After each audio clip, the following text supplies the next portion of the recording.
I thought this was just another AI chatbot with a different logo.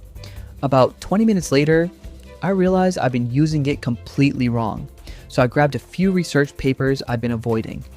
You know, the kind where you read the abstract 3 times and still have no idea what the authors are talking about. I dropped the first PDF into SciSpace. Instead of giving me one giant summary, it let me ask questions about the paper. That was the moment it clicked. I wasn't reading around the paper anymore, I was actually having a conversation with it. So I kept pushing it. I asked it to explain technical terms. Then I had it compare methods. Then I asked why the researchers chose one approach instead of another. Most of the answers were surprisingly clear. Not perfect, but clear enough that I stopped jumping back and forth between Google tabs. Then I noticed something.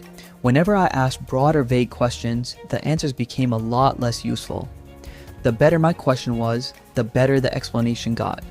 That surprised me more than anything. The feature I ended up using the most wasn't even the summary. It was clicking on one confusing paragraph and asking, "Explain this like I'm new to the topic." That alone saved me a ridiculous amount of time. Now, here's the catch. SciSpace doesn't magically make every paper correct. It helps you understand what's written, but you still need to think critically and verify important claims yourself. Pricing comes down to how often you read research.